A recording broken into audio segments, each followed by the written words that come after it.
in the field of CSR in the world. And we are very happy to have him as keynote speaker today.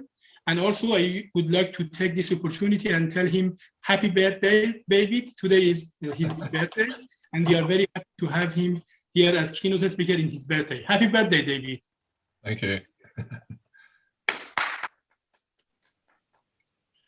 And then now I'm going to introduce the second speaker. The second speaker is Professor Dr. Kanes Raja. He is originally from Malaysia, but he is a full professor in London. Professor Kanes Raja is an international consultant and educator who advises governments, international corporates, and also business startups. At the moment, he's doing lecturing and research in UK, and also he is advisor for the government of Malaysia. The next speaker is Mr. Harp Worsten from Netherlands. He is associate partner of the Hoestede Group and academic and research advisor of Switzerland Institute of Cultural Diplomacy. He has so many years experience in the field of culture, and we are very happy to have him here today with his very interesting topic. The next speaker is Professor Dr. Abadi from France. He is originally from Iran. I'm very happy to see him for the first time online today. He is from National School of Architecture, Strasbourg, France.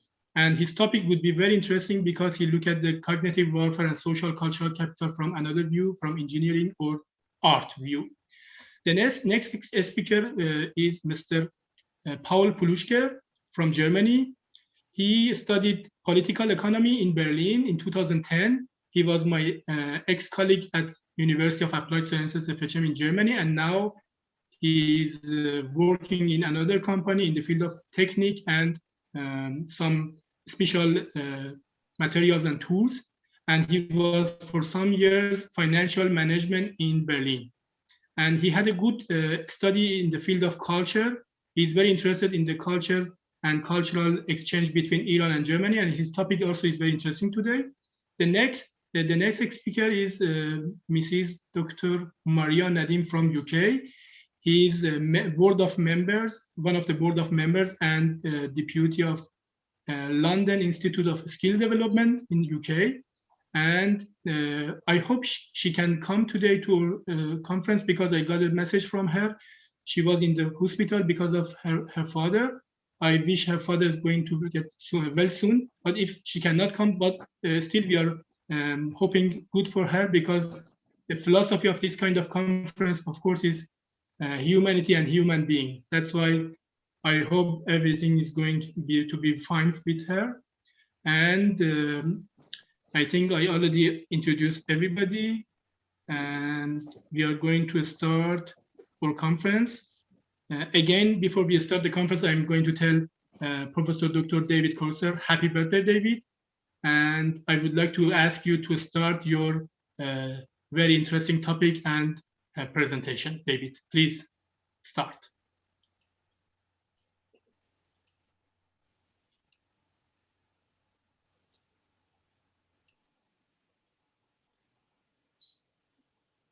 Right, can you all see my slide now? Yes, of course, everything is clear. Okay. Right. You can see your photo in Iran and Tehran. Yes, I should explain at the start, every one of my slides has some photos of basically of me somewhere in Iran. And it's not because I'm showing about all my holidays and all the traveling I've done. There's a purpose to all of these. I will say a little bit about each slide as we go, the picture as we go through. Later on in the presentation, you will understand why these are here. So yes, the first one here is in Azad Tower in Tehran, and for me that is the icon of Iran. That tower there, something I like to visit. I titled my talk "Capital Transmission and the End of History," and I did that because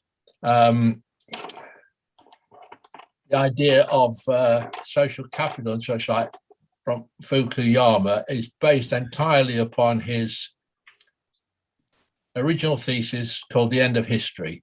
And it's more than 30 years ago now that he published this work called The End of History. And it passed without notice, really. But then about 5 years later, he turned it into a book, which was called The End of History and the Last Man. And it became very popular, very fashionable, and everybody read it. And most people read it and said, this is really interesting, this is really great. I read it and I thought, this is quite interesting to read, but I wasn't at all convinced by his argument, because he based his argument on the fact that, according to him, Western liberal democracy had triumphed. It was the end state of history. We were all in a state of Western liberal democracy. And all his arguments flow from that his claim, I suppose, really. Quite obviously, that claim is wrong. It's been proved to be wrong now. It wasn't right in the first place, because Western liberal democracy has not triumphed, and we're not in that state, and history continues to change and develop. This slide here, this shows me. The guy next to me is my brother-in-law, and we're in the bazaar in Shiraz.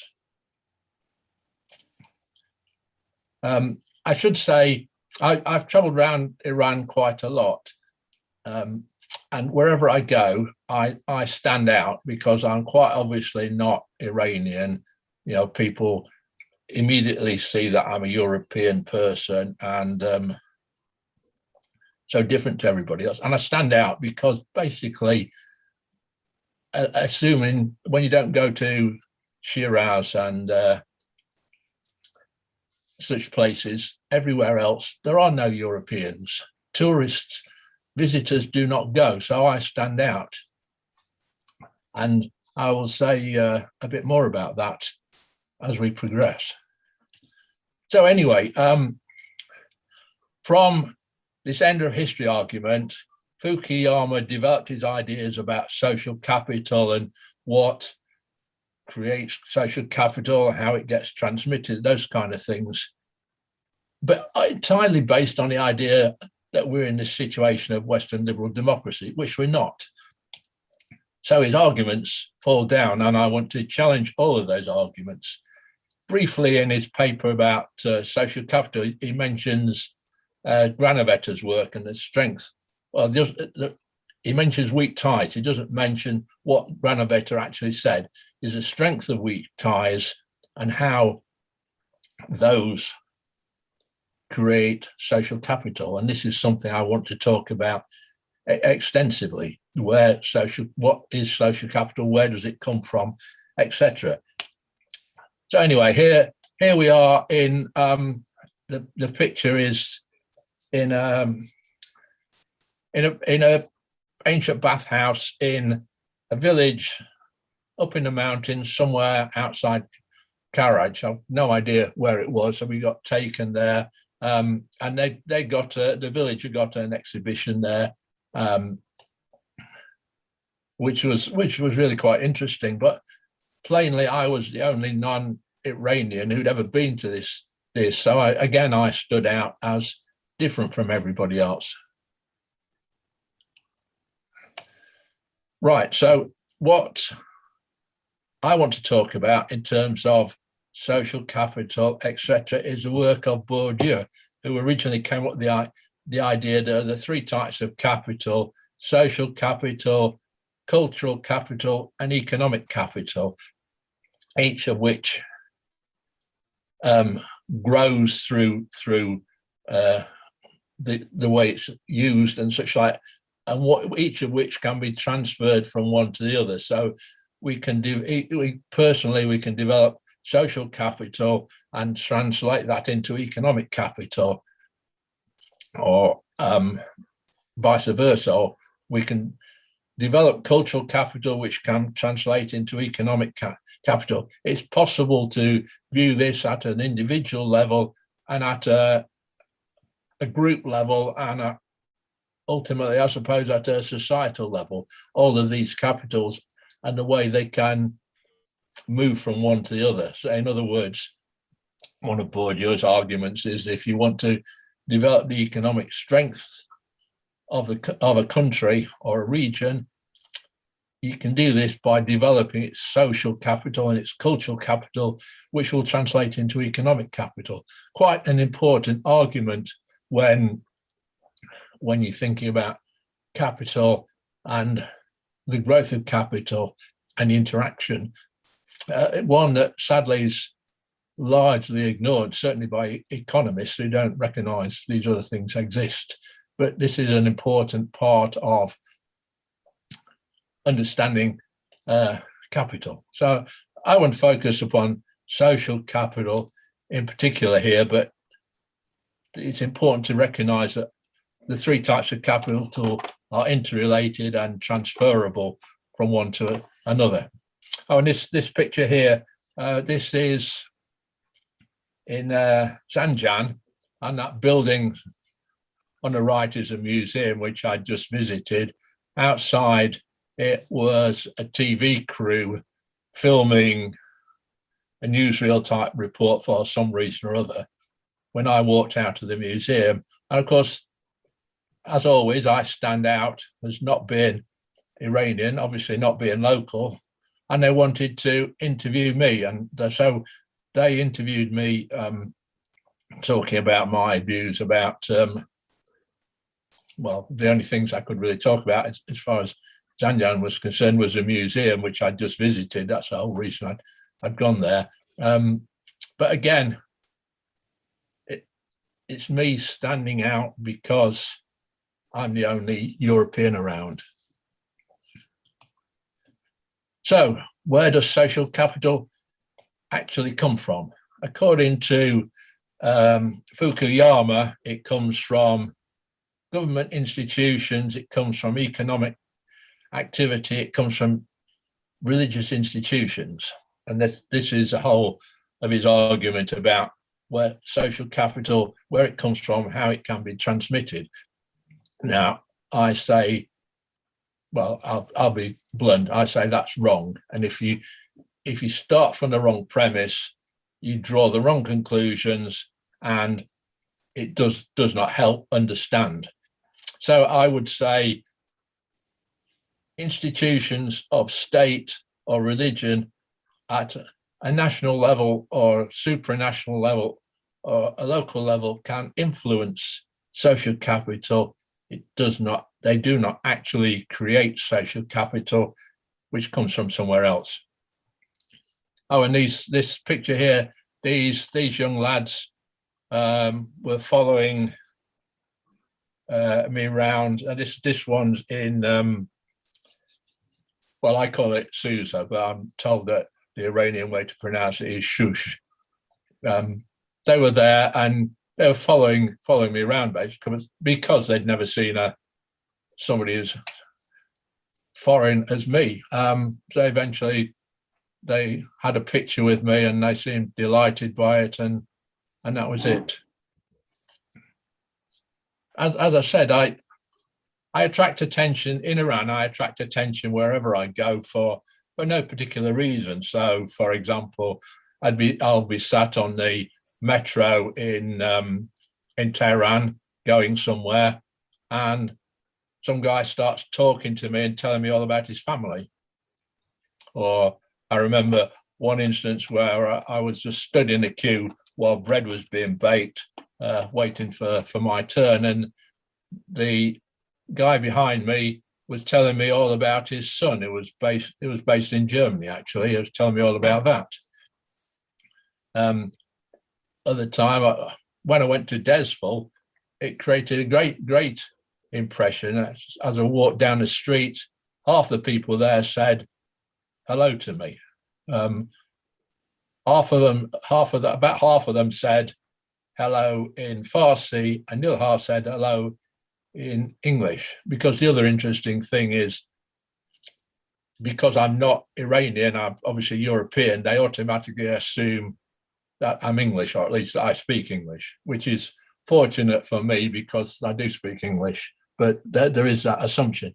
So anyway, in Desville, there are people, as I walk down the street, they're saying, hello, welcome to Desville, that kind of thing. And one woman stops, and she'd been shopping for fruit and such like, tried to give me some fruit, invited me back to a house for lunch. So obviously I've got a very nice impression of Iran because of how hospitable the people are. Anyway, back to the subject, where does social capital really come from? If it doesn't come from religious institutions, doesn't come from government institutions, doesn't come from organizations, where does it actually come from? And I say it comes from people themselves. People themselves naturally want to interact with other people and contact other people. And this in itself leads to the development of social capital. It leads to increased understanding of different people, and that enables interactions to take place which affect economic activity. It's much easier to engage in some economic activity with somebody you know you've met and you know they're okay, or it also creates an impression of the area you've been, the country you've been in. You come away talking to people, you come away with a different impression. They come away with a different impression. So the many people I've talked to in Iran, I'm sure I've got a different impression of English people than they had before. They've all read Uncle Napoleon, or watched Uncle Napoleon and seen all the jokes about English people, some of which are quite true and some of which are not, but knowing people makes a difference. Anyway, here I am in Chogazambul, the ziggurat there, and in this picture, my brother-in-law and a guy who lives in Desville, who I met the day before, who was so nice and friendly that he was quite willing to get up at 4 o'clock in the morning and drive to this ziggurat, because I'd read that the best time to see it was at sunrise. So we drove for an hour or so to this place, arrived in time for sunrise, and yes, it was spectacular.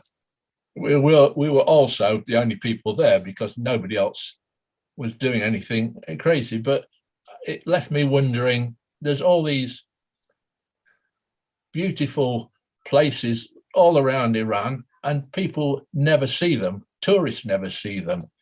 All tourists do, they fly into Tehran, drive straight out to Esfahan or Shiraz and look at Persepolis and those kind of things, and don't see the rest of the country. They don't see the cultural capital of the country.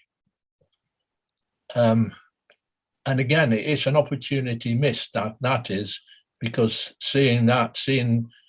meeting Iranian people meeting foreign people creates that cultural capital, because that's where it really does come from. So what actually creates the social capital? This interaction, and the interaction takes place at many levels. So here I've got a couple of examples. Entertainment, there I am with a breakdance group in a city theatre in Tehran. They performed, I just joined them afterwards because I can't really breakdance, but they are good. And the picture at the bottom, this is the Shia Library in Qom, where I happened to manage to get an invitation and a guided tour, and that was fascinating as well. Something that people don't see.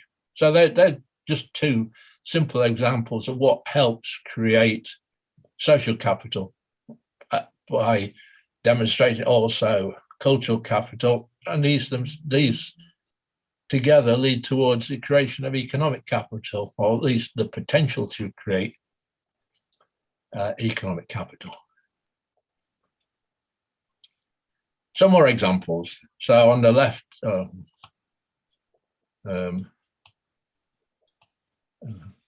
so excuse me, I've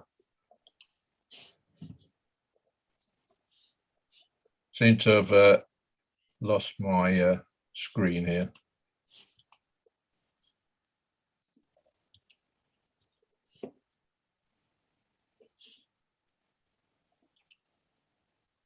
So here, sorry about that. Technology sometimes defeats me, I'm afraid.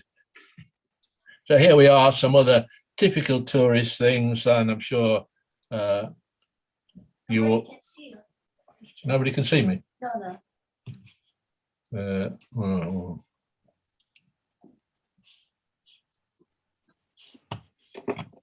Seems odd.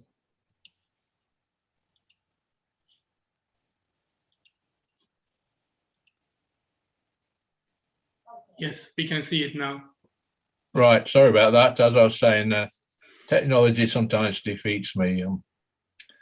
So here we are, and I'm sure you all recognise where we are on the left, which is in Esfahan, and top right, that's also in Esfahan. That's the well, I noticed 40 pillars because I'm afraid I cannot manage the Farsi. And in the bottom there I am doing what all tourists want to do, which is, after looking around, sit and have a cup of tea and a chat. Exactly what tourists want to do. And it's the talking which creates the social capital, the interaction, getting to know each other. That's what creates social capital. So some more pictures. Top left, that's Esfahan again in the square. Top right is Nasher Rostan. I'm sure you all know that is. Bottom right is well, that's me doing what all tourists want to do, which is look for souvenirs, that kind of thing. Again, you can see the relationship between creating social capital and creating economic capital through buying the souvenirs. And bottom left, there I am in Cafe Nadari in Tehran, which is one of my favorite haunts there, because I like the cafe glacé they produce there. And this is a table reserved for authors. And the guy there is one of these authors who's the table reserved for, and we got talking. He invited me to join him. We had a long, extensive talk, and it was quite interesting, and that kind of thing. Just typical things that happen if you enable them to happen for everybody, and these are the things that create social capital.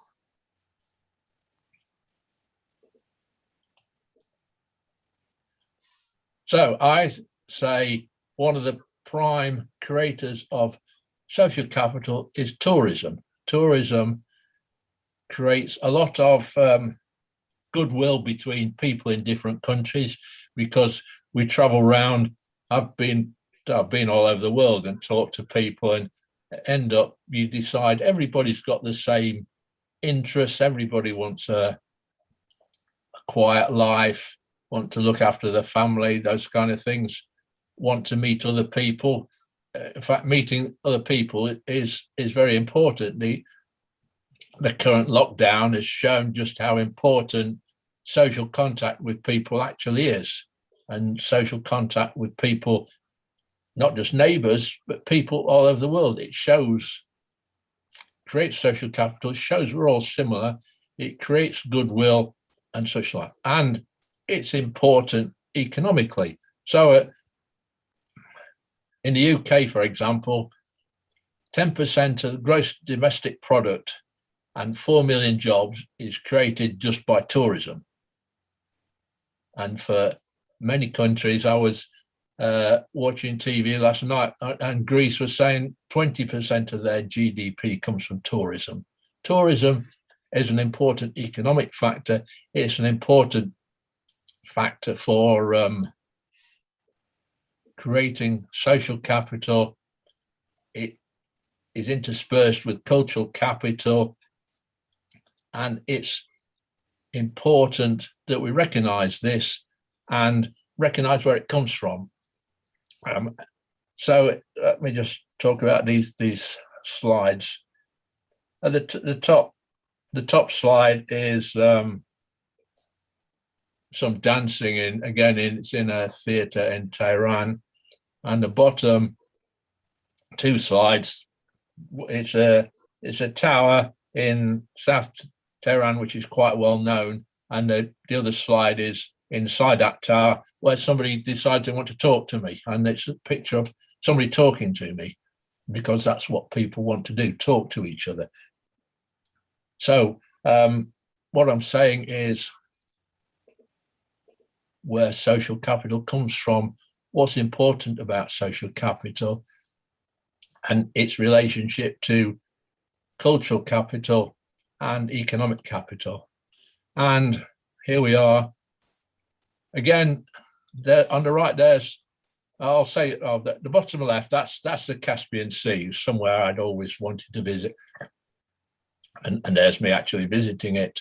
And one of the things that British people certainly like to do when they visit places is buy souvenirs, buy T-shirts. So one thing I've always complained about when I go to Iran is you cannot buy T-shirts to memorize anywhere. So there I am on the right-hand side with a T-shirt, which is a memory of my trip to the Caspian Sea. But the only way I got that is because my brother-in-law, after I'd complained enough, went and got one printed for me. They're just not available. And there's a huge market for them. There's a huge loss to the economy because tourists are not encouraged to buy souvenirs that they want to buy. That's something else that I talk about extensively when they're there. What do people want? What do tourists want to do? They want to visit things. They want to look around. They want to buy snacks. They want to buy souvenirs. What do local people want? They want a boost to the economy from exactly those same things. So this is what social capital is all about, creating social capital through interactions between people. Government institutions, religious institutions, I'm afraid they do not create social capital. They can facilitate the creation of social capital, but if they're anything like the British government, they do as much hindering the creation of capital as they do the creation of social capital. And because we don't develop social capital, then what we find is distrust between nations, negative actions which are detrimental to all sides, and obviously loss of economic capital. And then we get to what this conference is really about: cognitive warfare. Cognitive warfare arises because people don't know each other, people don't trust each other. It's simple to do something about that through tourism.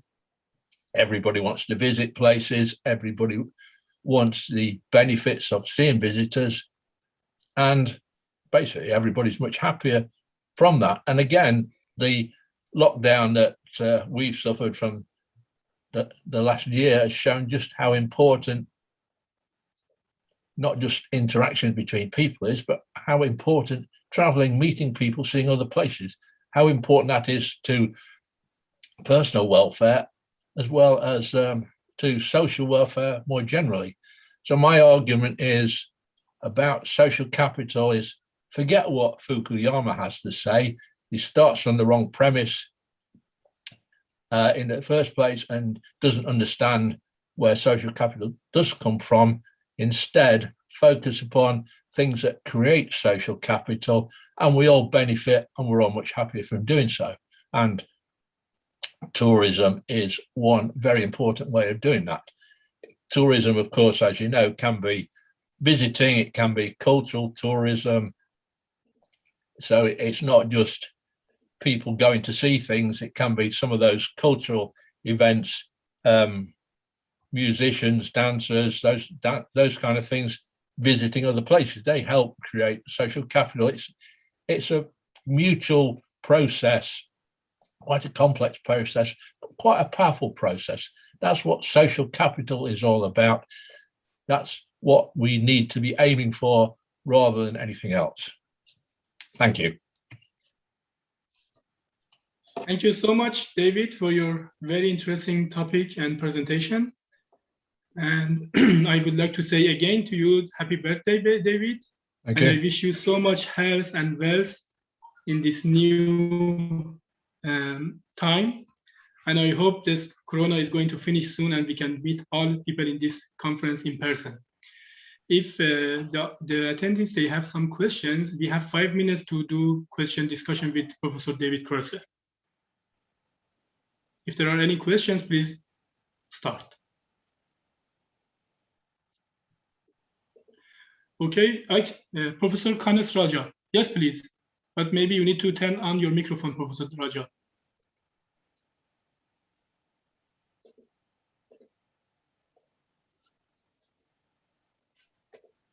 Is that any better? Yeah. Right. Hello, Professor Raja. Hello there. Delighted to be here. And thank you very much, Professor Krause. I enjoyed it very much. I always enjoy looking more closely at Iran. My question to you is actually a statement plus a question. I think you are really saying social capital and cultural capital is out for grabs because we have to redefine it. Am I reading you correctly? Yes, I suppose you could argue it that way. It's up to us how we create social capital, how we create cultural capital, but it's up to us, not as countries dealing with other countries, but as people dealing with people. And that's the bit that we forget. That's my argument. I'm with you on that. Thank you. Professor Krause, I have a question regarding to your presentation. And my question is regarding the topic or relation between social cultural capital and cognitive warfare. Yes. How you integrate these two topics together? Well, the way I see it is that if we build social capital, cultural capital in the way that I'm suggesting, the idea of cognitive warfare becomes irrelevant, really. Okay. Thank you. People know each other too well to fall for it. I suppose that's the simplest way of putting it. Okay, thank you so much. Are there any other questions from the other people? If not, we can continue. Okay. Thank you so much, Professor David Krause, and happy birthday to you again. And now I'm going to start my presentation as the second speaker. Before that, I'm going to share my file with you, and then I can start.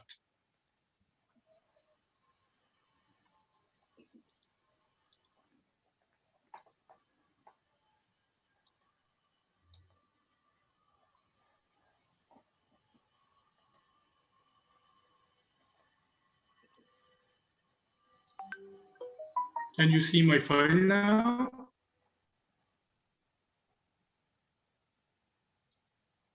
Is it visible, everybody? Yes. Okay.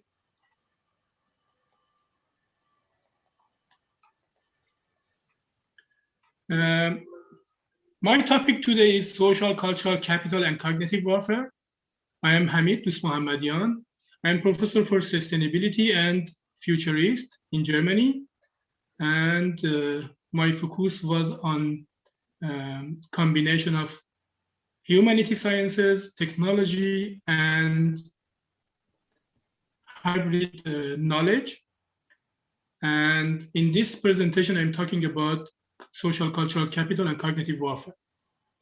This is the result of my research based on study, research, different references in the field of some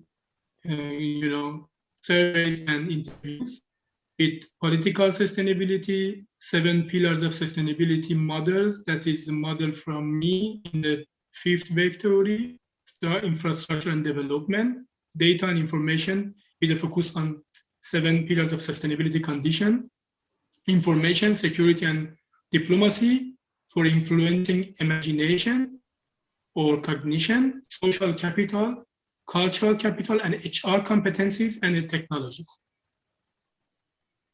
In 2019, I had published an article in Germany, in the University of Rostock in Northeast Germany, because as I said, I live in northeast of Germany, called Schwerin. The topic of my article was social cultural capital, trust, democracy, and velvet revolution as its using to sustainability. In this conference, my article was the first article, and they were so happy because of the topic I taught, and that's why I introduced this article, because it's related to our conference today. Here I'm going to introduce Professor Samuel Philip Huntington. He was one of the famous people in the world who, at the age of 23, started to be a professor and teaching at Harvard University. He talked about a topic called Clash of Civilization for the first time in 1991 in Foreign Affairs magazine, and then he published a book in this case called The Clash of Civilization and the Remarking of the World Order in 1993. He says, in the post-Cold War world, the most important distinctions among peoples are not ideological, political, or economy. They are cultural. And that shows how much social, cultural capital is important. In this case, we want to talk. This is the book from him, The Clash of Civilization and the Remarking of the World Order. But actually, as Professor David Coates said, I do not agree with Clash of Civilization, because I already published 2 articles to answer Professor Huntington, because I'm not, I'm not going to agree with this case to Clash of Civilization, because I think now Corona is also one super accelerator. Actually, about Corona, I'm going to publish a book about my theory, called 5th wave theory, and in one chapter, I said Corona is like super accelerator to push people, civilization, to do negotiation together, not clash of civilization. And then his student, Professor Fukuyama, he is a very famous political scientist. He published 2 books, The End of History and The Last Man, as Professor David said, and also The Social Capital and Civil Society. But also I do not agree with him, because the thing he tried to focus was another view to social capital. For velvet revolution, color revolution, or cognition warfare, we have some tools like NGOs, social movements, elites, and media and social media. For this kind of color revolutions, we have some techniques like social engineering and information disorder. For information disorder, we have 3 concepts: disinformation, misinformation, and malinformation. In this technique, for example, for NGOs, we have information disorder, social movement, propaganda, elites, false news, lies, media and social media, and etc. These are some examples for the velvet revolution in the world, like Philippines' yellow revolution in 1986, Czechoslovakia's velvet revolution in 1989, Serbia bulldozer revolution 2000, Georgia's rose revolution 2003, Ukraine's orange revolution 2004-5, Kazakhstan tulip revolution 2005, Belarus jeans revolution 2006, Myanmar saffron revolution 2007, and Moldova grape revolution 2009. We have different examples for velvet color or soft revolution. But what is cognitive warfare? I'm going to explain for you. First of all, war. Today, after 4 stages of war, we enter to the 5th war of domination entitled cognitive or perceptual warfare, because we had hard warfare, semi-hard war, cold war, and soft war. Soft warfare, the use of social cultural capital, propaganda, and related tools designed to infiltrate the enemy's intellectual coordinates in ways that progress is being made on national security goals.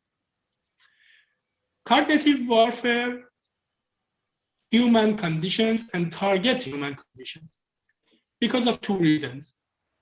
With cognitive warfare, we can do 2 steps. Number 1, changing the view and beliefs for people who already understand some issues. For example, I believe something, but cognitive warfare can attack to my brain to change my opinion and my main belief. The second one is the first understanding of everything, especially sacred things and beliefs for pure minds. This is actually more dangerous than number 1, because this is attack to children, attack to young people. Because they have pure mind and they don't know something about the new topics. That's why they can influence and dominate their brain to give them some new concepts. Cognitive warfare is much, much more dangerous than the other war, because cognitive warfare can do something very dangerous. Number 1, in cognitive warfare, we attack to the mind and perception of people without any physical and bloodshed injury, and there is a silent war. Secondly, the soldiers of this war are the social cultural capital that occur through infiltration projects through insiders. In soft warfare, people know they are wrong, but for various reasons such as coercion, pressure, etc., they don't believe it. Number 4, they are forced to do infiltration and betrayal. And the last one, in warfare, people believe that they are doing right thing by believing in the infiltrating and treasures work they are doing, they are working.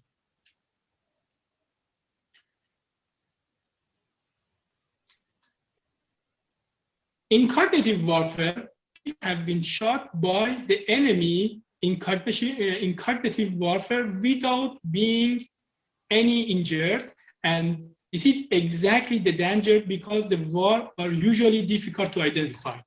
That means you got attacked, but you don't know. An important feature of this war is that it relies on the infrastructure of modern cyber media, which target human thinking. Integrated hybrid wars and domination are based on cognitive warfare through social networks, cyberspace, and the media to attack the social cultural capital. Aims. The goal of cognitive warfare is really the same as the goal of hard war, which is ultimately different from defeating the enemy in different ways. In the end, the enemy hopes to cause social upheaval and destruction of the country's social cultural capital and popular forces. Based on my 7 pillars of sustainability model that can measure sustainability by focusing on 7 economy, social, politics, culture, technique, and environment indicators, soft revolutions, and soft psychological warfare, and finally, cognitive perceptual warfare, all aspects of sustainability. Under the pretext of the same stability is marked, cognitive warfare targets human perception and creates the original image in the mind. Techniques. The technique for this kind of cognitive perceptual warfare is decriminalization, validation, distrust, discretion, disappointment, and show an inefficiency. The defense strategy for cognitive warfare. The best defense strategy in this case is to attack.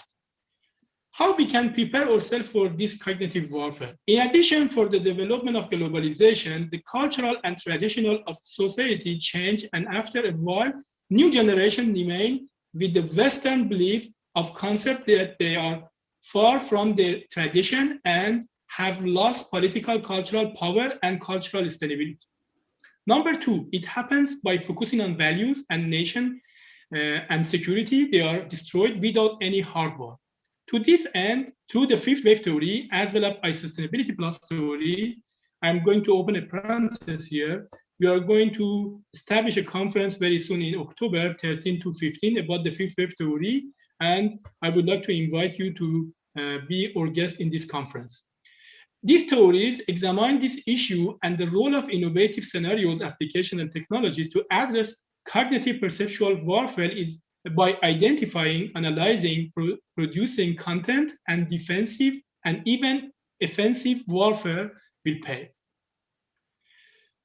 Levels of cognitive warfare. In the planning of implementation stage, warfare has the following three levels: strategical level, operational level, and tactical level. These levels indicate the depth range of the target and importance and impact of the target community. Cognitive warfare focuses on visualization and visual judgment of subject. The media has used this war-torn dimension and is trying to distort the image of belief and of the world, and also it wants to minds of audience and the world. This is being done by mass producing media information such as movies, series, novels, and TV programs. So many programs at the moment we have. And today there are so many entertainment network satellite programs, but the funny thing is some of them, they are for free.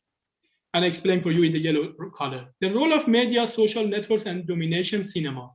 Free cheese, we always know that. Free cheese can only be found in the mousetrap.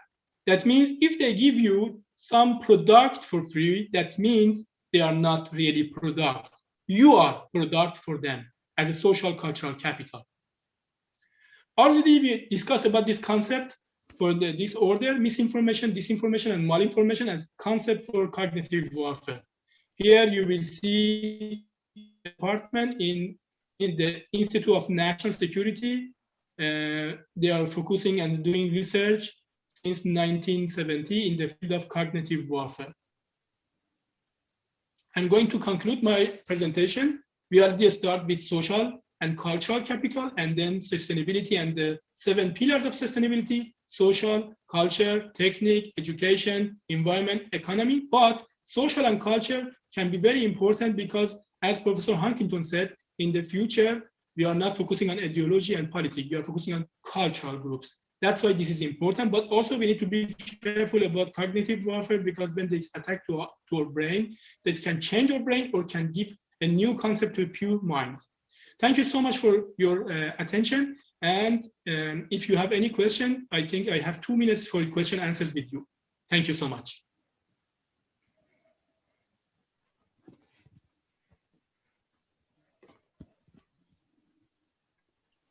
I have any question? I have a question.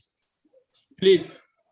You talk about cognitive warfare, but it strikes me it's a question of definition, isn't it? So what I'm thinking is 50 odd years ago, Marshall McLuhan argued that the next war would be an economic war.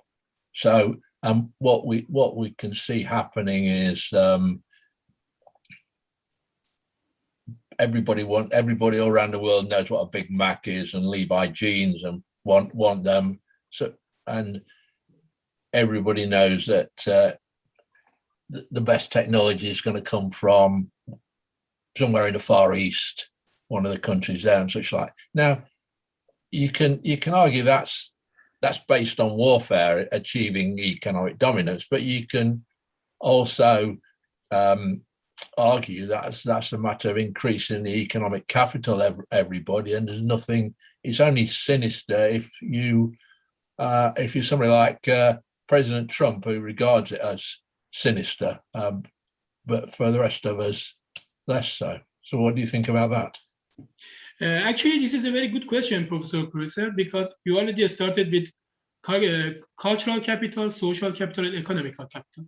Yes, you are right, but in these 3 capital, in my presentation, I focused on social and cultural capital, because in sustainability, I have a model, 7 Ps, 7 pillars of sustainability. And in this model, I say we have 7 pillars for sustainability: social, culture, economy, education, technique, and environment.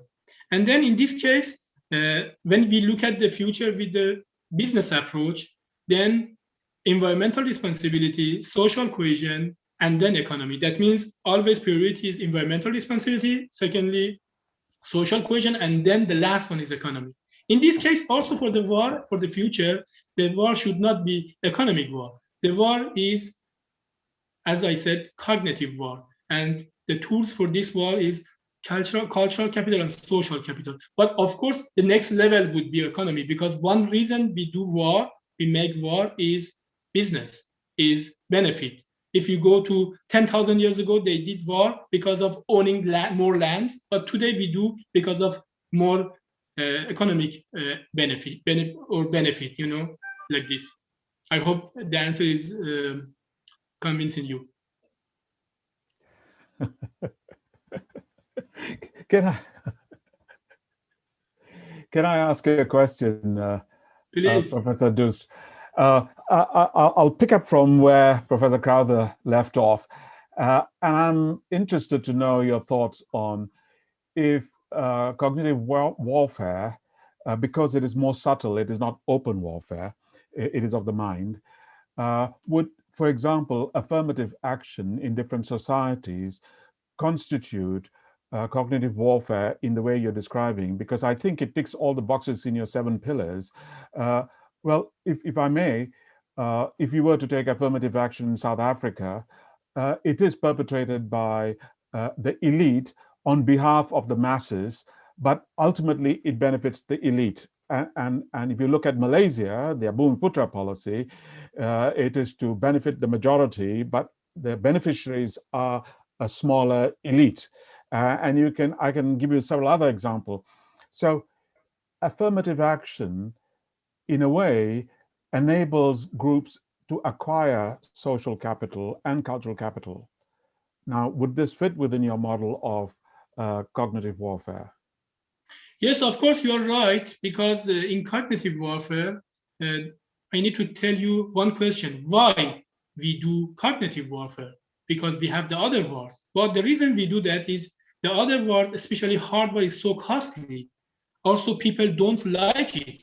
They say, oh, they are very bad, they are very negative. But in cognitive warfare, nobody can identify, because it's not, we cannot see any blood, we cannot see any injury. That's why this is really easy, cheap to do. And then, as Professor David Corser said, in the future, we get the financial and economic benefit after that, the second step after cognitive warfare.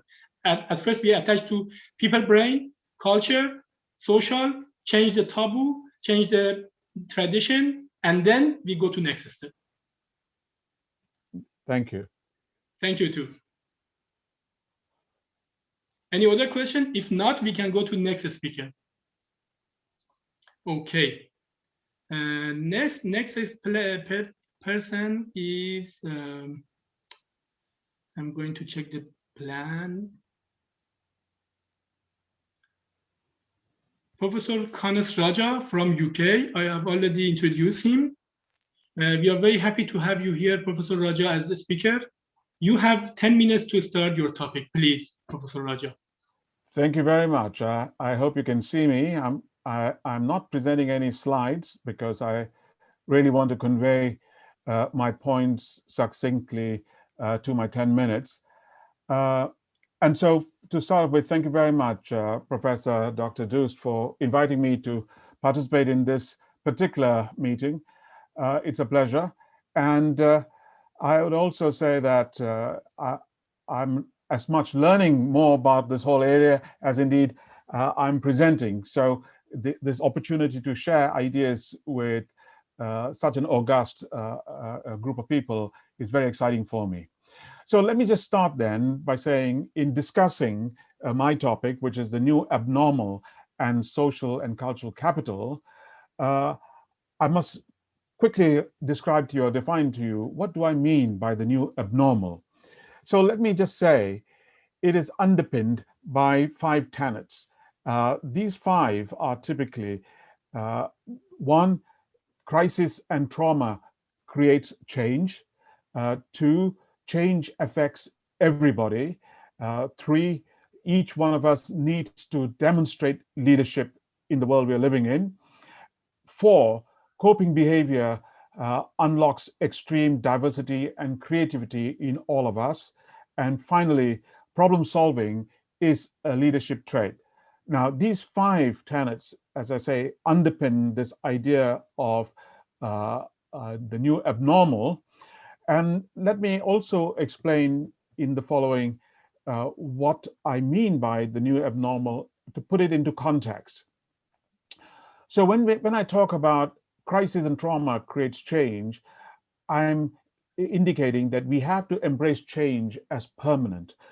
After COVID-19, after this current pandemic, life can never go back to where it was before. So this notion of a new normal is not helpful. We all talk about this new normal because we hark to the days prior to the pandemic, which I may add, may actually have been quite an unreal world, because so much has changed over the last 40, 50 years, certainly post Second World War, that notwithstanding industrialization, the age of the internet, social media, and so on, now the digital ecosystem, we still seem to be clinging on to some kind of an industrialized, automated world when artificial intelligence is supporting robotics and other changes to our lives to make our lives more relevant, or to live our lives in the context of the current world.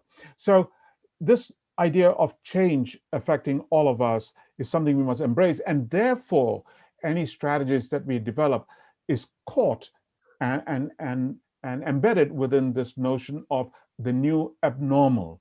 So this then gives us a clear idea that it is not something that we are carrying on from the past.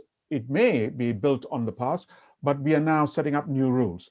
Secondly, change affects everybody. Social capital is affected by the change that I'm talking about.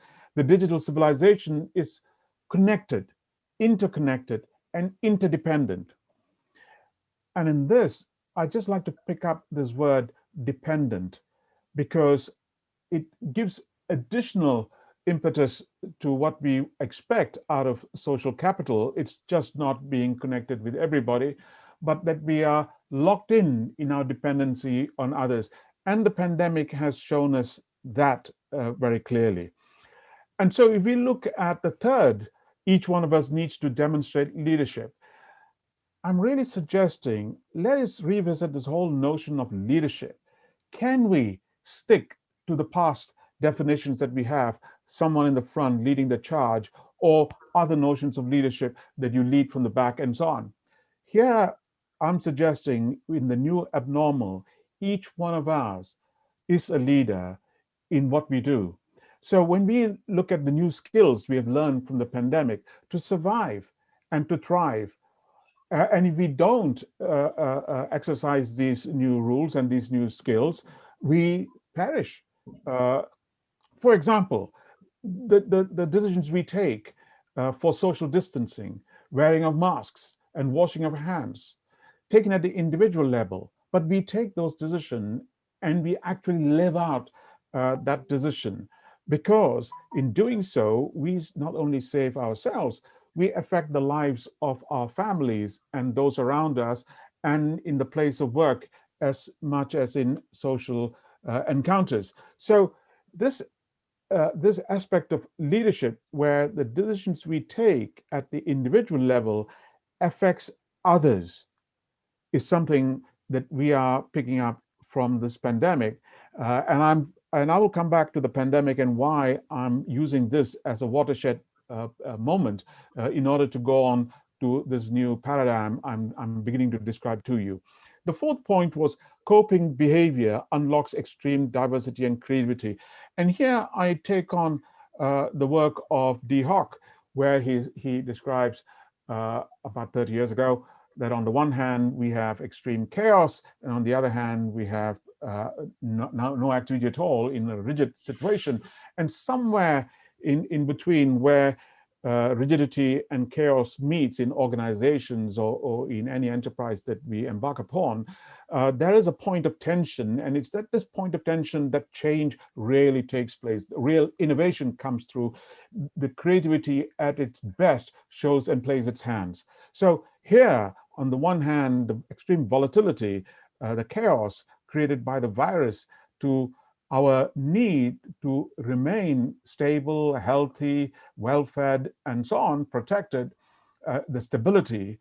And somewhere here we are caught where we have lots of casualties. To minimize those casualties and go back to a semblance of what we describe as life as the human race must live it, we find we have the maximum level of creativity and enterprise and innovation. And a fine example is the way we came up with the new vaccine in double quick time, unheard of before.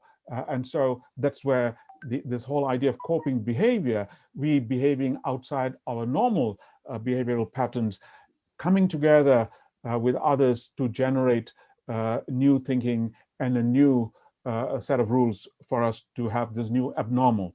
And then finally, problem solving is a leadership trait. I mean, I don't think you will argue with me too much about that. But now, within the context of this new abnormal, problem solving is something that all of us must embrace, and that we must recognize it for what it is. And at whatever level we take it, at the individual level, at the smallest level of activity, or at the biggest level of activity at president, prime ministerial level, that problem solving is essential. And these are skills that we must acquire. And when we solve problems, that we add value to ourselves as individuals, to our communities, and individually and collectively to society. So problem solving helps us make and take decisions to manage change and risks. All this within the context of the new abnormal. So carrying on, in explaining social capital, I refer to the Bank of England's former governor, Mark Carney, his remarks when he presented the Wreath Lectures for 2020 last year, that during his tenure alone from 2013 to 2019, the European Union faced three crises: the Euro crisis, the ongoing climate crisis, and now the COVID crisis. All incredibly significant, which means we as a people in this region must have been and continue to be in a steady state of trauma. And building on this, David Trickey, a psychologist and representative of the UK Trauma Council, said that trauma can be understood as a rupture in meaning making. His point was that the way you see yourself, the way you see the world, and the way you see other people are shocked and overturned by an event, and a gap arises between our orienting systems and that event. And this gap needs to be filled. And we are caught in that. So can you see, being fired from a job, for example, can be highly traumatic. One's identity, the foundation of a personal GPS, is often tied to work and its execution. A job provides self-esteem, purpose, and social network, as well as comprising the activities of much of waking life. So being unexpectedly fired or losing the small business that you have built up overturns all of this. Stress accumulates and the nervous system is forced on high alert. Coping behavior kicks in, as indeed coping behavior had to kick in when we had to socially distance and remain at home, away from our jobs, away from social interactions, away from shopping, and so on.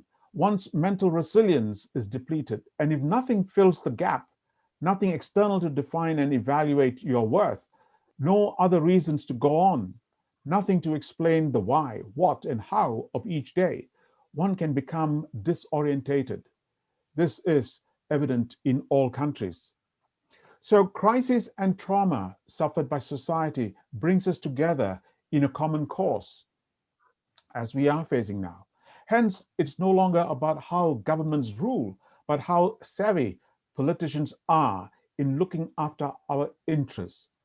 How will politicians look after us? And I think a lot of politicians don't know how to do it.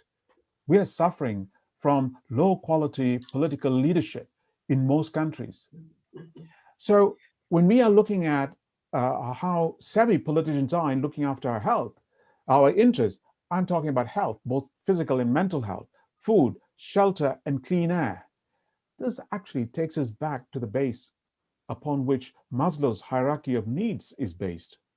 We need to show how strong political leadership is using new abnormal strategies in an overt way to overcome the challenges we face. So I quote America's sixth president, John Quincy Adams, when he said, "If your actions inspire people to dream more, learn more, do more, and become more, you are a leader. And you don't have to be on top of the political ladder. You can be in your communities to do that. In fact, we need us to be in our communities to be able to do that in order to storm the weather or weather the storm." So take, for example, Prime Minister Boris Johnson in the United Kingdom, our Prime Minister here. During the early days of the pandemic, he failed early on in March 2020 to exercise leadership, which was vital to contain the pandemic. It is alleged he was playing singularly to keep his political allies in his party happy and to big businesses, which resulted in his failure to institute strict lockdown rules and closure of all UK borders. His mismanagement of the first year of the COVID crisis can be argued to have resulted in the highest number of infections and deaths in the UK compared to other developed nations. However, in contrast, when the very same Boris Johnson provided the political leadership for the development of the vaccine, the results were completely the opposite. He loosened all restrictions and removed bureaucratic barriers and brought together disparate groups into new relationships, new networks. Oxford University, AstraZeneca, regulatory bodies, hospitals, chief scientists of the nations of the UK, of the four nations of the UK, Ministry of Health officials, the relevant European Union agencies, and also partners from abroad with the Serum Institute of India, for example, and many other groups, and succeeded in the development of the vaccine in record time of less than a year, and commencing mass vaccination ahead of the rest of the world. To date, more than 35 million, or over half of the UK population, have been vaccinated at least once. Prime Minister Johnson can be seen to be working and behaving as a servant leader, according to the studies by Robert Greenleaf on servant leadership. Each level in the many groups he mobilized, many would have had to step up and become leaders. They too would have had to form new relationships and networks to tap into the creativity and innovation of their specialists and talented staff. There would have been numerous examples of coping behavior and coping strategies being deployed during various stress points that altogether resulted in the breaking new science that we now have and enjoy. So can you see the new abnormal? The well-defined protocol for the development of new drugs and medicines of the past was substituted at a stroke with a new abnormal when new relationships and networks were created. Can such defining relationships and networks be created to solving the global issues that we are confronted with, to take advantage of the opportunities offered by a new era of working within a digital ecosystem? Already, the politicians and corporate leaders have shown that while they are capable of offering elegant solutions, they also remain, the politicians, the problem. When we see the issues and problems arising out of the delay in the distribution of vaccines from AstraZeneca in the UK and the European Union. So with respect to cultural capital, all I would say is that if economic capital is a measure of cultural capital, then in the digital economy and in a digital ecosystem, for the measure of an individual's cultural capital, we should go back to Maslow, an individual's access to a robust healthcare system, food, clean air, space, and connectivity. If I may pick up just on one of these to finish off what I'm trying to explain, people will continue to need shelter, for example, space and shelter. Worldwide, there is an acute shortage of housing.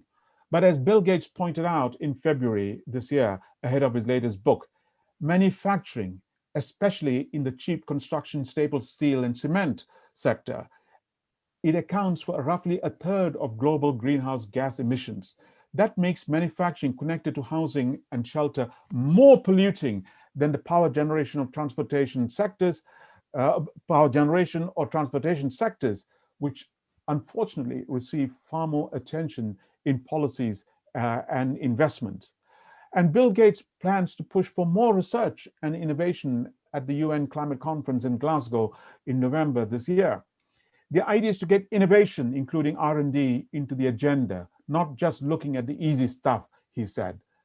My question to Mr. Gates and other political and corporate leaders is, are you able to embrace the new abnormal that you demonstrated in developing the social and cultural capital during the development of the vaccine to solving such issues that we find in the global challenges that is threatening our future? I leave you with these thoughts on the new abnormal and social cultural capital. Thank you. Thank you so much, Professor Kanas Raja from UK, for your very interesting topic. And because of lack of time, I cannot put any time for the question and answer, but maybe at the end of the conference, we will do that. Now I'm going to invite the next speaker, Professor Shahram Abadi from France. Professor Shahram Abadi is a professor for culture and architect from University of Strasbourg in France. And I would like to ask him, please start your presentation. Thank you. Can I share my PowerPoint? Yes, of course, you can share.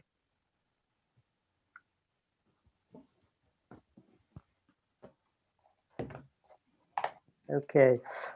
Good afternoon, everybody. First of all, let me say my special thanks to Professor Dost Mahmadian and all the staff of this conference. It is a great pleasure and honor for me to share with you some questions and investigations about the cultural interactions from a historical point of view, specifically in the field of architecture. I would like to begin my presentation by taking you to a little virtual trip to Isfahan, the ancient capital of Safavid Persia, and the real current cultural capital of Iranians in the national scale, cultural capital in both senses of the word. Because of its abundant and rich architectural heritage, Isfahan is indeed a keystone of the Iranian cultural identity. In fact, the architectural or built heritage constitutes a symbolic element of every nation's identity. When you Google the name of a country in image category, you receive always some pictures of buildings and monuments, as you can see on this slide for different countries over the world. But why does built heritage and less or more ancient monuments matter? As many historians have shown, first of whom was Alois Riegel, the Austrian art historian of the beginning of the 20th century, the veneration of the ancient monuments and the conservation of the built heritage is a relatively recent practice and fundamentally a modern mentality. In French literature, François Chouet has shown that after the Italian Renaissance sensibility about the ancient Rome heritage, it was in post-revolutionary France, in 19th century, that the government began to establish a whole public organization to identify, to catalog, and finally to classify buildings that represented historical or artistic wealth. Other research exposed that this originally European practice has been exported to other countries in the colonial context. Nabila Oulepsir and Zhang Liang PhD thesis studied the case of Algeria and China. And Giuca Giochiletto offers in his book a worldwide overview during the 20th century. Nowadays, the UNESCO World Heritage Sites list is a demonstration of the generalization of this practice. So, could we consider these almost universal phenomenon as an example of cultural transfer? The cultural transfer is a notion theorized by French historian Michel Espagne in collaboration with Michel Werner, the German historian, since 1980s. This concept, first applied to the Franco-German relations, may lead to go beyond the comparativist cultural studies by a transnational approach. As Espagne defined it, this approach offers to rethink the relationship between the center and the periphery, incoming and outgoing parties, and the relationship between influence and power. In his opinion, this is especially important for understanding the history of colonialism as a lengthy process of mutual influence rather than one-sided suppression. Michel Espagne's methodology has been since applied in many fields and different periods. Researchers have used the notion of cultural transfer in art history as well as in geopolitical analysis. These studies cover the contemporary period as well as medieval era. You can see some of these publications on the slide. What is important about this concept is that in the process of transfer and the migration from one cultural situation to another, any object falls into a new context and takes on a new meaning. Cultural exchange is not the circulation of objects and ideas as they already are, but their relentless reinterpretation, rethinking, and resignification. Now, I would like to go back to the Iranian case and the origin of the architectural heritage conservation. Actually, this story goes back to the 1920s and the recruitment of two French architects by Iranian government. André Godard was almost imposed by French government to Iran in compensation of the abolition of the French monopoly in archaeology excavations in Iran. Nevertheless, he stayed more than 30 years in Iran and occupied many important positions and achieved many great works in heritage identification and conservation, as well as in design of public buildings. You can see some of his famous buildings on the slide.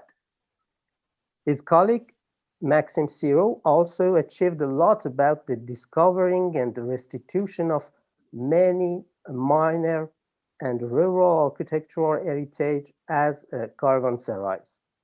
His work on this type of building remains still one of the most important references in Iranian architectural history, as the quotation of Karim Pirnia reveals. Pirnia said about Maxime Siro that the author spent days and nights in 4 caravanserais studying them and drawing all the details. His book is so complete that we do not need to repeat the same issues. So, and you may know that Pirnia was one of the most important Iranian traditionalist architects.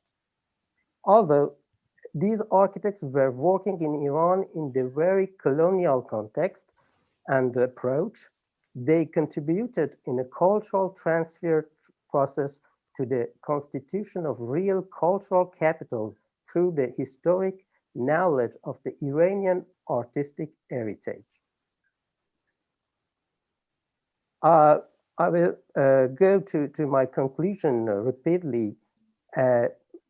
Let me recognize that the current context of the cultural exchanges and interactions are completely different from that of the period I took as example. Actually, on one hand, the notion of culture has changed, as Vargas Llosa says. Nowadays, we deal with a mass cultural situation much different from the 19th and early 20th century acceptation of culture, which embraced a high-level artistic and literary creations. On the other hand, in the postmodernist era, as said Samuel Huntington, Western belief in the universality of Western culture suffers three problems. It is false, it is immoral, and it is dangerous. Imperialism is the necessary logical consequence of universalism. However, it seems that the cultural transfer approach remains relevant. I mean that even attempts to conquest cultural capital of society by imposing presumed malicious cultural products would face the reinterpretation of the consumers in their own cultural context. And after all, isn't the cultural issue about appropriation more than about imposing? Thank you for your attention, and I will try to answer your questions if there is any.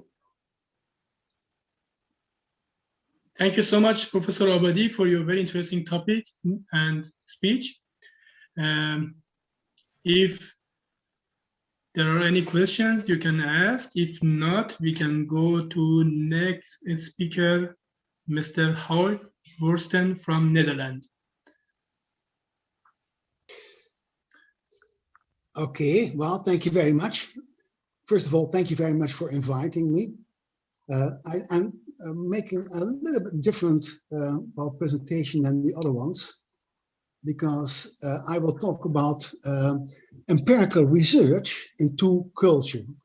Empirical research in what constitutes culture and what the differences actually are. Most of the people are talking about cultural differences and are not defining them, and not the level of cultural differences they are talking about.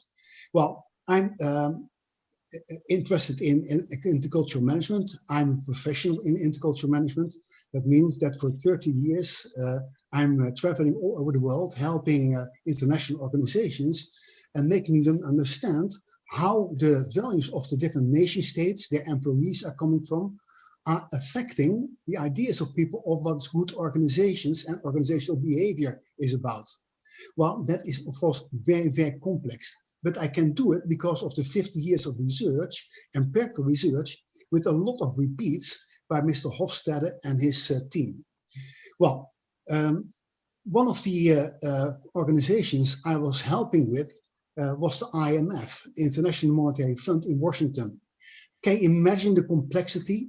People in one building in Washington, people of 150 countries have to work together, which is very, very complex. And of course, people have different ideas about organizational behavior, have different ideas about, for instance, leadership. The previous speaker, the one before, was talking about leadership. Well, I can tell you that every culture cluster is having different definitions and different feelings about what constitutes good leadership. And to give you one example of my country, I'm from the Netherlands. There was a political leader from the Liberal Party in my country who said, even the moment I hear the word leadership, I hear boots marching in the streets, meaning, well, they have a very, very negative idea about even the word and the concept of leadership. Well, I can say something about that because of this empirical research, where we have charted more or less what the most important elements are of culture and what the differences are worldwide. But gladly, because of my experience, I can help you in reducing the complexity, because it is, of course, impossible to understand all the more or less 200 nation states in the world and their values. But I can reduce the complexity because I can define 6 culture clusters where people have different ideas about leadership, have different ideas about democracy, have different ideas about communication, have different thinking systems, reasoning systems, and so on. and have different ideas about truth. That's really amazing. And I did a study about what the sayings are in different culture clusters about truth. And that's one of the things I'd like to convey to you today. But because of the 10 minutes I have only today, I will limit my exposure, I will limit my speech to one culture cluster, especially that's the culture cluster I call the contest culture cluster. And the icon is already expressing the key element of that culture. And the countries involved, you see down there, the USA, the UK, Ireland, New Zealand, Australia, and Canada. In short, the Anglo-Saxon countries. The icon is expressing, well, the key issue. If you give people the freedom to compete, something good is coming out. A level playing field. And the only real rules that are important are the rules for continuous and, well, even competition. And that there are checks and balances that nobody can win forever.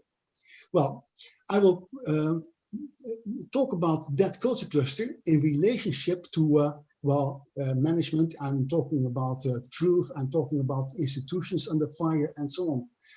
But before I do that, I have to say every culture cluster is having strengths and weaknesses.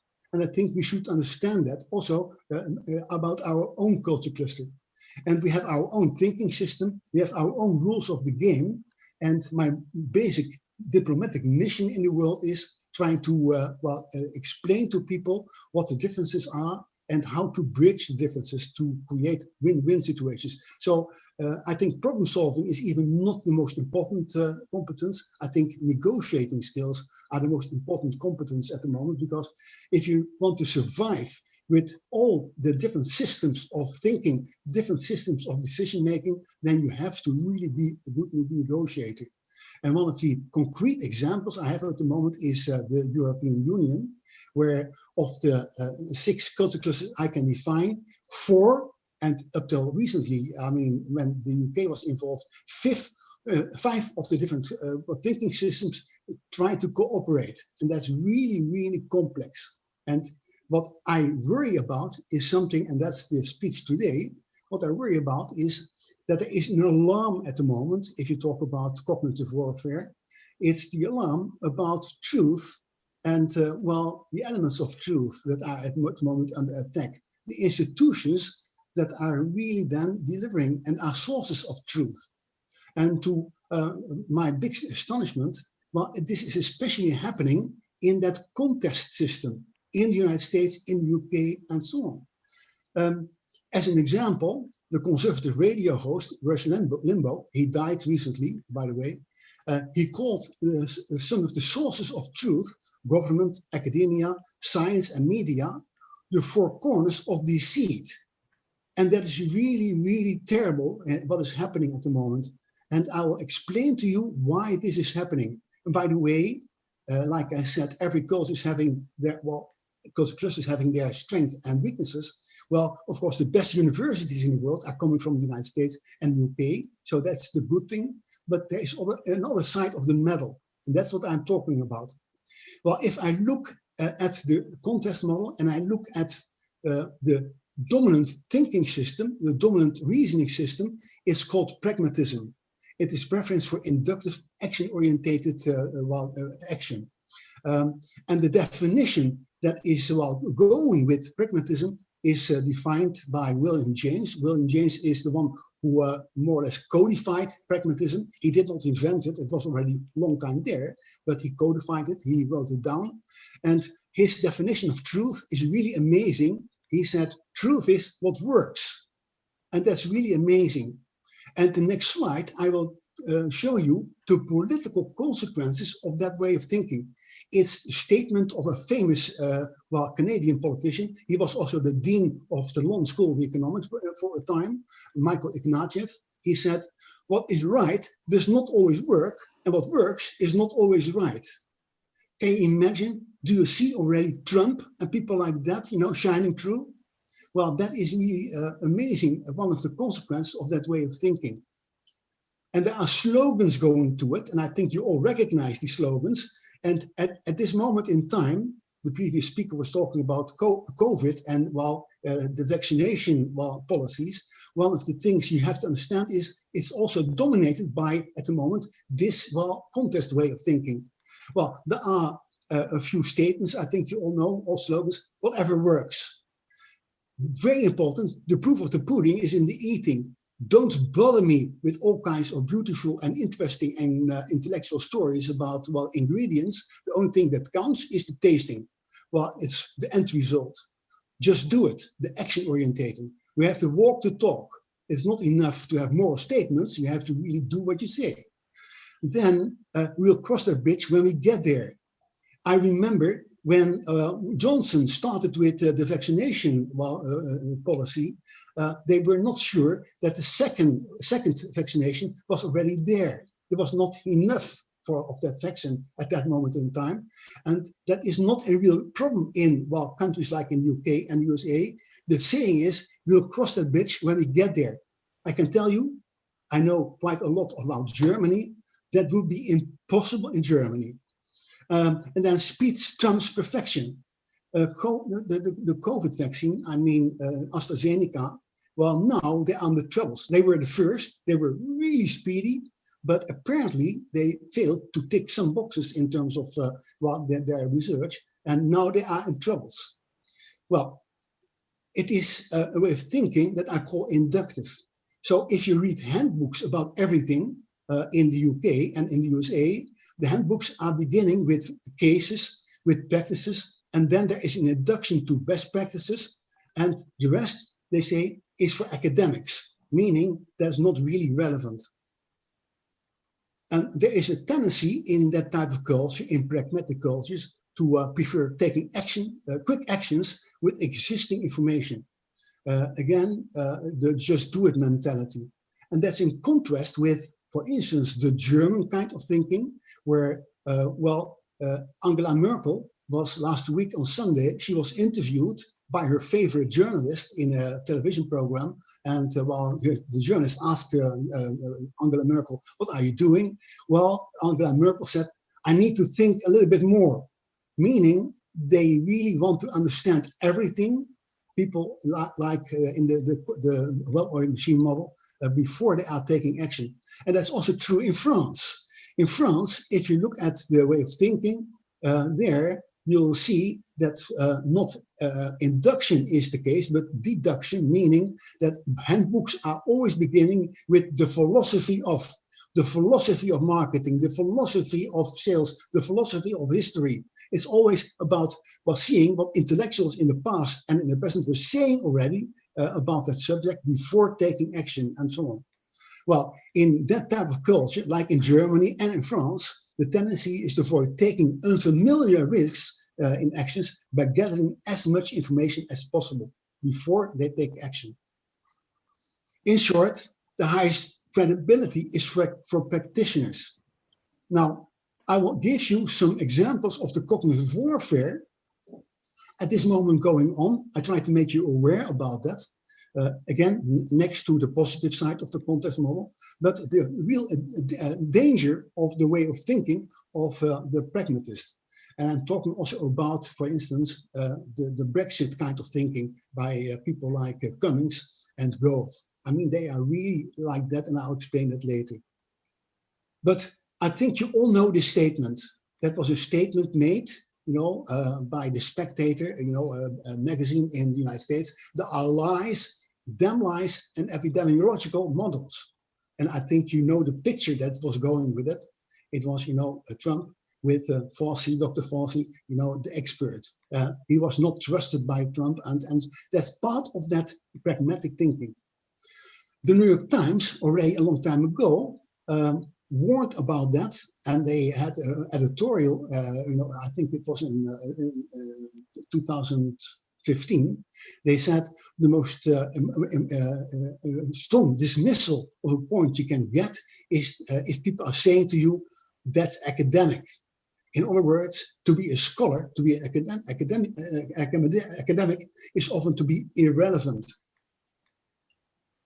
The most important and most common criticism of Obama was liked, of course, by most Europeans in a very strong way, but not so much by a lot of Americans. And the criticism was, he's too professorial. meaning, academic, professorial are really not really positive issues in that cognitive warfare. And that's not new. I have two quotes, one from 2004 about a politician in the UK. It was about Michael Portillo, and the Times, the quality newspaper, said, well, this guy is too intellectual by far, meaning being called an intellectual is not positive, it is negative. It is an insult. In the Scotsman, 10 years later, they were talking about a Scottish politician, Mr. Litwin, and they said again, well, this guy is far too intellectual. One more example from the UK is about Michael Gove. I mean, one of the geniuses who more or less promoted the Brexit. They together with Michael Cummings, he invented some of the slogans also of Brexit and the arguments. And Michael Gove was in the past Minister of Education, Educational Secretary in the government. And he said in a speech that he did not believe in obligatory university education for teachers.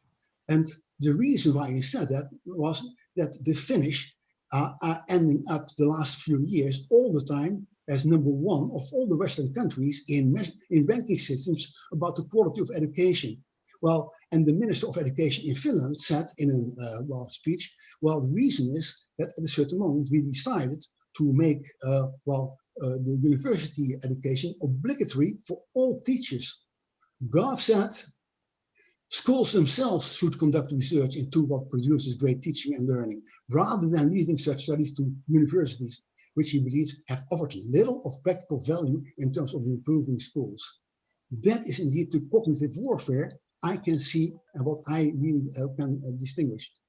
And that's different to, if I compare it with two more systems, that's different with the French system. I call that the solar system, meaning that seemingly, I mean, I'm talking about the logo, seemingly people are very autonomous in their actions, but if you look carefully, they are all circling around the sun, meaning that is the hierarchical system. It's a very hierarchical kind of culture. But the slogan, the way they define truth is really interesting. It's the opposite of truth is when it works. Du choc des opinions jaillit la vérité. Truth emerges from the clash of opinions, meaning that the credibility is not for practitioners, but for intellectuals, the one who are coming up with the good arguments, the really clever arguments. And the preferred style of thinking is deductive. Cogito ergo sum, I think you all know this slogan. I think so I exist. It's about the credibility of indeed intellectuals. The same is true, more or less, but with a different element in Germany. I call that system what is called, sometimes, and then Germans don't like that, but the Leitkultur, the well-oiled machine system. The key element, the key word to understand Germans, Austrians, the Hungarians, the German-speaking Swiss are not Führerschaft, leadership and things like that, but planmäßig handeln. It's in a very structured way approaching the business and approaching, democracy. And the slogan they are using, and I found, is Die Wahrheit triumphiert nie, ihre Gegner sterben aus. Truth never triumphs, her adversaries fade away. And if you look at the ones who are really having the biggest credibility, and that's creating a lot of problems. For instance, in Vodafone, one of the companies, I more or less helped in understanding that. In Germans working together with Newbury, the head office in the UK, really had a problem with that. Well, if you look at the key elements that are making credibility in Germany, it's about the Tiefe des Fachwissens, the deepness of your knowledge.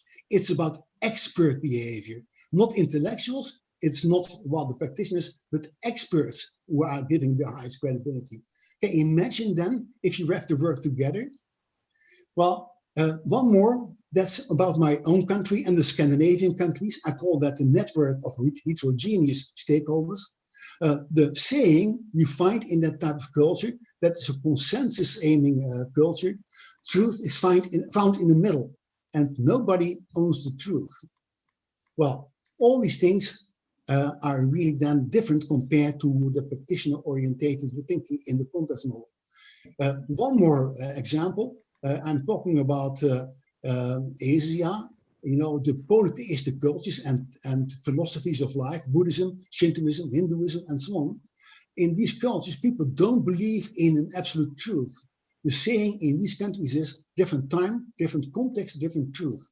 And if you want to understand why the Chinese at the moment are so really eager in developing all kinds of business in sometimes also nasty regimes in Africa, that's their, well, I'm thinking, a different time, different context, different truth. Who am I to tell you what is really true, yes or no? Well, I ended here again. We have only limited time, but all these things you can find back in my recent book, The 7 Mental Images of National Culture. Thank you. Thank you so much, Mr. Horsten, for your interesting topic and also your book. Now I'm going to invite the last speaker, Mr. Paul Pluschke from Germany, to start his presentation. Mr. Pluschke, please start. Hello everyone. I hope you can hear me. Something's not working. Mr. Horsten, can you please stop your sharing? Yeah, I try, but one way or another, it's not working.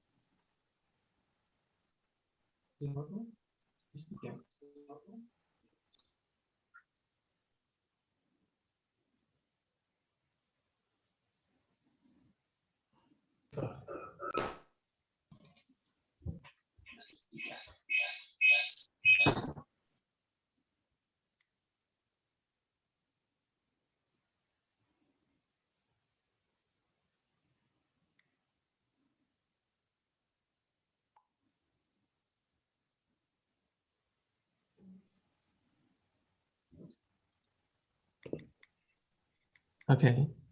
Can you hear me now?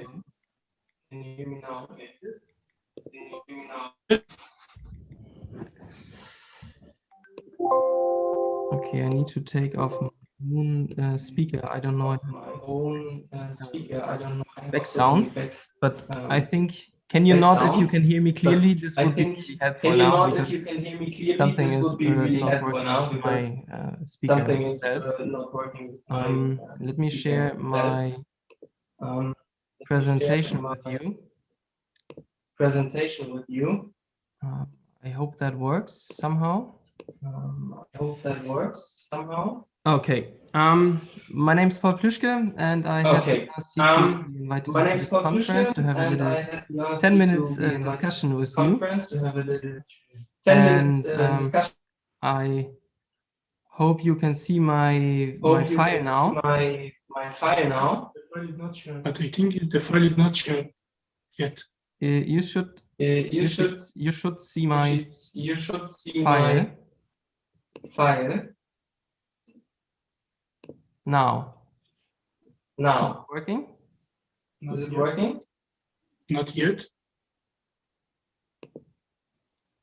Why not? Not yet. Right now. Now? Yeah. Yeah. Okay. So I have traveled to Iran twice. Some years ago, 2017, and before I have lived in different countries. I have lived in different countries around the world. And I have studied my Chinese culture and business in Hangzhou, Chinese University in Hangzhou. And so I think I have some capacity to talk a little bit about culture. Furthermore, I have studied my master political economy of the European integration in and now I am head of HR and international business development in medium-sized company here in Schwerin, and I am happy to talk to you about my own very own experience, because I am a child of East Germany, and I was born just about 50 kilometers away from the East German and West German border, and I think everybody here is familiar with the Cold War. There's something I can maybe contribute a little bit to this discussion about culture and cognitive warfare. So I was born in the 80s in East Germany. I was raised by my parents, which are okay. It is okay, but that's strange. So you cannot hear me?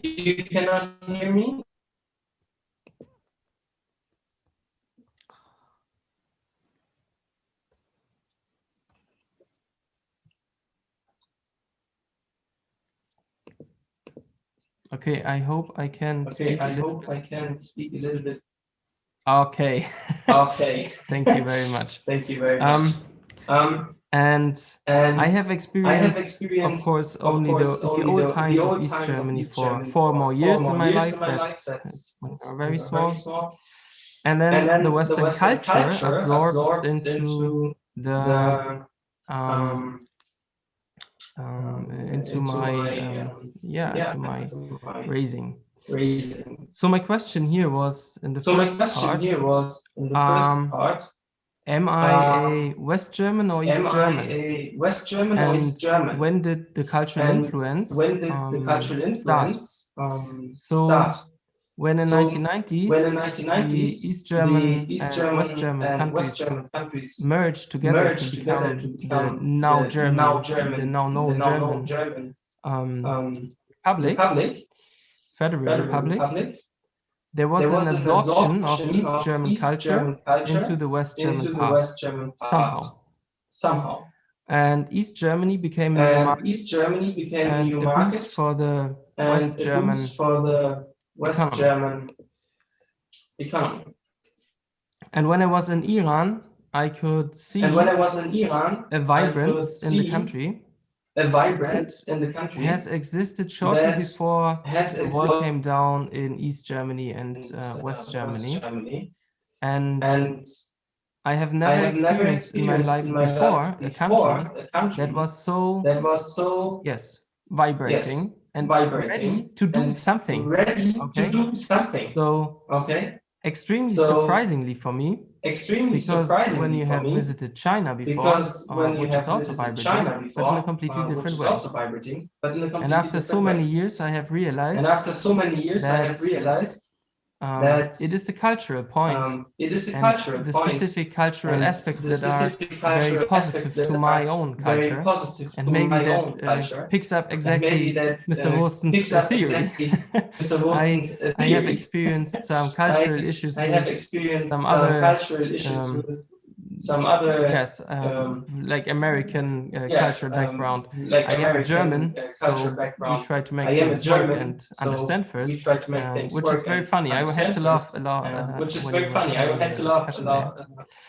And what happened? And this is something I want to make clear. After the wall came down and GDR was vanished, before the tourism and the cultural exchange was possible only one way, from West to East Germany, and not the other way around. Travel in East Germany was only possible into Soviet states or socialist states or politically aligned states. And that had a very fundamental, caused a very fundamental problem after 1990. Because the East Germans were absolutely not prepared for the cultural shock that was coming to them. And everything was great. Everybody knows that 1990s, before 1990 in East Germany, everything was very, very great. We did not have a good economy. We did not have a lot of goods to share, and suddenly, East Germany was flooded with West German culture. culture. And East Germans were a little bit like lambs in front of the West Germans that were more like wolves. East Germans had relied on a collective culture. It was only 45 years. It was only 45 years. Germany came down. And trust and honesty. Whereas West Germans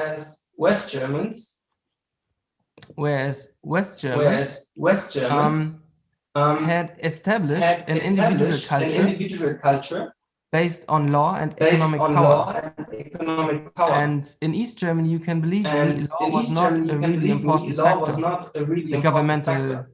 The government was an important factor, but not a legal law between civilians or something. And of course, economic power was not really there in East Germany, but in West Germany, very important.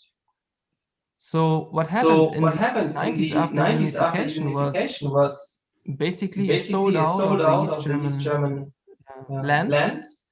And the social capital was used, the East German social capital was used to gain the push for the West German economy. Not only the markets in East Germany. I'm not speaking about the cultural capital, the economic capital. I'm talking about the cultural capital.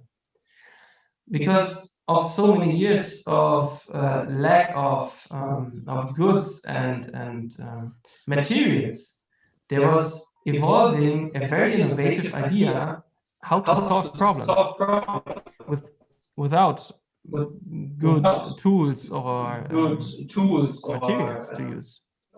And that power was somehow, you can say it was innovative. And that innovative thinking has been used from the 1990s into Germany, but of course also into West Germany.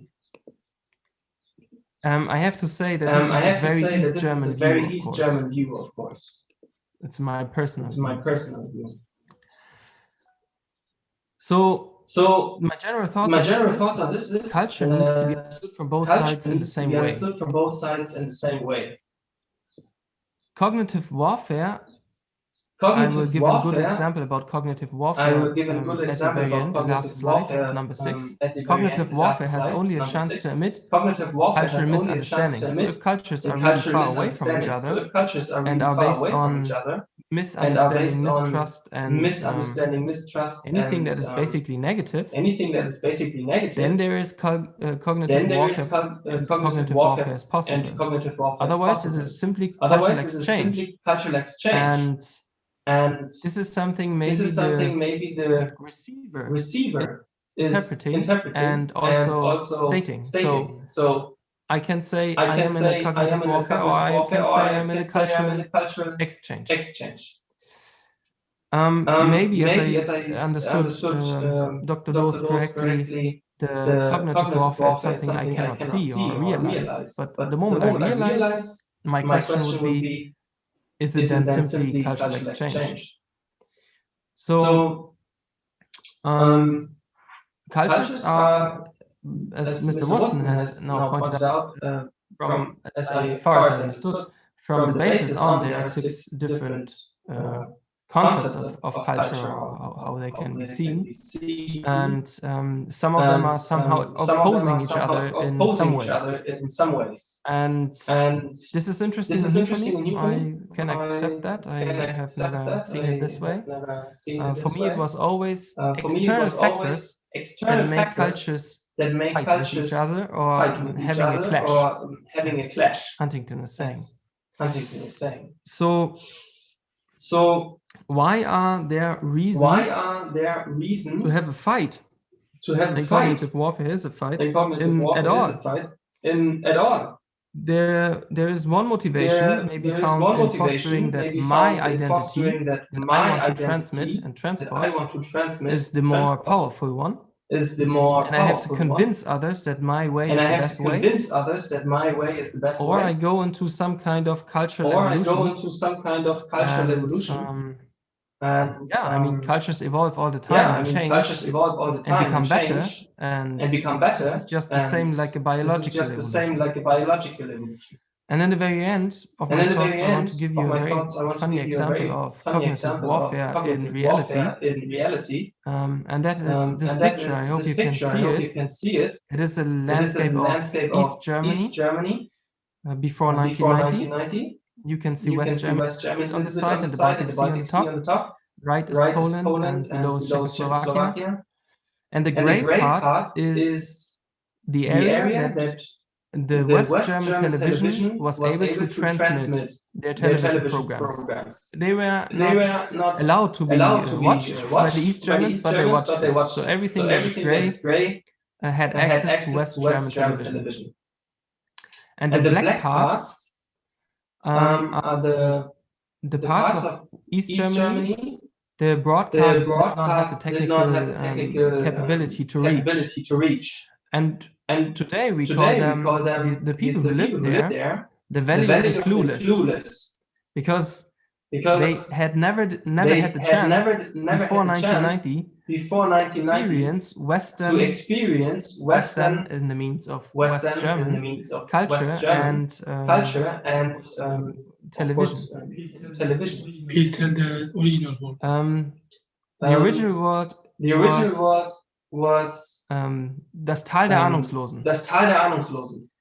And it is very funny that in these areas, until today, there's a very distinguishable political behavior. So the people are very more conservative even today and way more still socialistic. But yes, this is just something that is now 30 years after the wall came down and 45 years of East and West Germany. Clash of cultures, maybe you could say so. This is the end of what I wanted to tell you. Okay. Thank you so much, Mr. Plushke, for your interesting presentation. And thank you, the other speakers, because of your time and your very interesting topics. Now we are finished the conference. At the end, I'm going to conclude the conference speeches. Professor David Kreutzer from UK started to talk about Iran and his experience in Iran and cultural capital, social capital, and economic capital. And then I started to talk about social, cultural capital and cognitive warfare, tools, aims, techniques. And then Professor Kanes Raja from UK also started to talk about norms. And he explained to us how we can lead them. And this leadership is different with the normal leadership in political level. And then Professor Abadi from France talked about culture and architect and how culture can influence architecture and architecture culture and interaction between them. Then Mr. Worsten from Netherlands started to talk about True and his 50 years experience in different countries and his books. And then the last one was Mr. Plushke and his experience in Iran and West and East Germany. Thank you so much for your speeches, and thank you so much for being today here with us. That was a big honor to have you here as speakers. I would like to ask you, please send us your PowerPoint or Word file, the whole complete file, because we are going to publish our ebook in Hafez Institute in Berlin, in the website about this conference. And at the end, I'm going to tell you thank you again, and also say, Professor David Kreutzer, happy birthday to you again, and wish everybody so much wealth and health. And I hope the corona is going to finish soon. As Mr. Kanes Raja said, we are not going back to before corona, but of course, I published so many articles, and I hope we can make the world a better place for living, because corona is also super accelerator to push us to be faster than before. And thank you so much from Mr. Tariqat in Hafez Institute in Berlin to support us for this conference. And I wish you a good time and good evening, good afternoon, or good morning, because we are from different countries. Thank you so much, everybody. Bye-bye.